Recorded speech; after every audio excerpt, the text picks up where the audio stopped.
What I want you to do first is I want you to go to 5th grade art studio, and of course you're gonna go to classwork. There is something that is due today. I need to see that you guys have researched and you're ready for clay next week. It's gonna be a tough project. I wanna make sure that you are aware. You're gonna see week 16, Introduction to Sculpture. There's the 1, 2, 3, we should have already looked at that. And you're going to see your first name, last name, inspiration. Go ahead and open up this for me and then give me a thumbs up. So on the left, I want you to find an image from the internet. On the right, I want you to come up with your own idea. So on the left here, I'm gonna click that question mark sign and you're going to press replace image. It's up here. So click left, replace image, and then search the web, the little magnifying glass. So I want you guys to find an image of a chalice, a cup, a trophy. I'll write those on the board. If you want to do a chalice, something really fancy, that's C-H-A-L-I-C-E, chalice. And you can find some really interesting like gold chalices. We will have access to metallic paints. And that could be your inspiration for today. Maybe you don't want to do a chalice. Maybe you want to do more of a trophy and you want arms on the side of the trophy. Images just speaks to you. Find an image you like and then give us a thumbs up.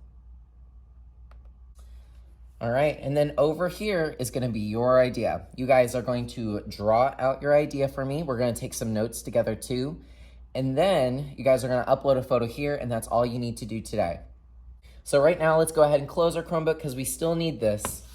And then go ahead and get out your sketchbook so that we can open it and do some notes together. I want you guys to turn to page 48. There's some things we need to go over so that you guys know how to make your chalice, cup, whatever you want. So in order to make a chalice, you're going to have quite a few different things.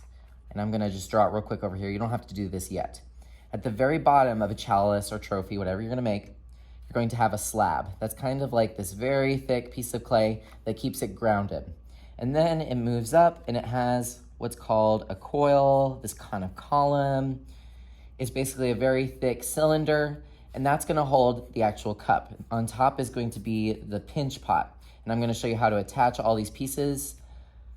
We're gonna have access to metallic paint so it looks like real metal. We're gonna have access to jewels if you wanna deck it out and make it all blingy, but we need to write down those steps. So over here on this very first one, that's where I want you to draw a pinch pot. So a pinch pot is where you take the clay, move it into a ball, and then you take your thumb, and then you pinch the sides. That's why they call it a pinch pot. You guys have done this many times if you've worked with me, whether online and in person. You should know how to do a little pinch pot.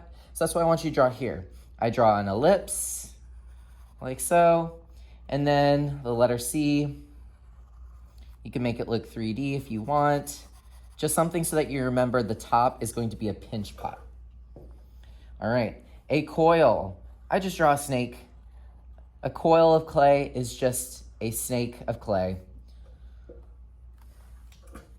That's when you roll it out into a cylinder. That's how we're going to make the handle of our chalice. And then over here is a slab. All I want you to do is just draw like a pancake shape. Make it 3D if you want. And then give us a thumbs up. All right. So this says additive clay techniques. This one says subtractive clay techniques.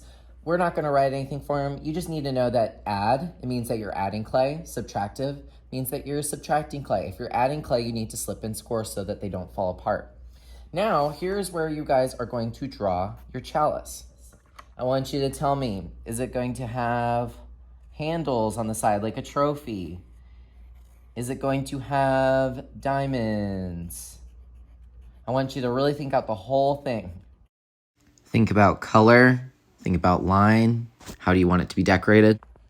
All right, so I finished up mine. I just put gold paint so that I can remember whenever I look at this sketch again that I wanted to use gold paint. Your idea may change. Now, does yours have to be a metallic color?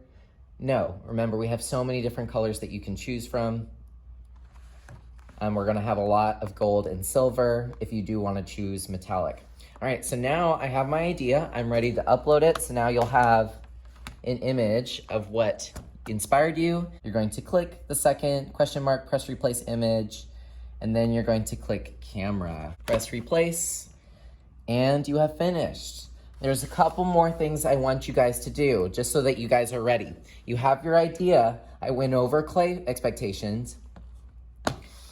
You could take some Play-Doh and then create your chalice today. The base. With Play-Doh, you do not have to slip and score. That's not something that you have to do. The coil, and of course, the cup. So here's my fancy chalice. All done. All right, you can try that as many times as you want. You can, of course, try the pottery app. If you didn't know, you can actually do kind of a chalice. You could just kind of make it look like it has a really skinny coil. It look like it really does get red hot like this in the kiln, but yours might actually look like this. So think about how you want to make it unique, and you can really try this out on the iPads. A little bit today because I'm going to be passing back your art. If you don't get your art back, it's a good thing. It means I probably want to use it for a possible art contest or art show coming up. So don't be sad if you don't get it back. All right, have a great day, and I'm excited to create your chalices next time.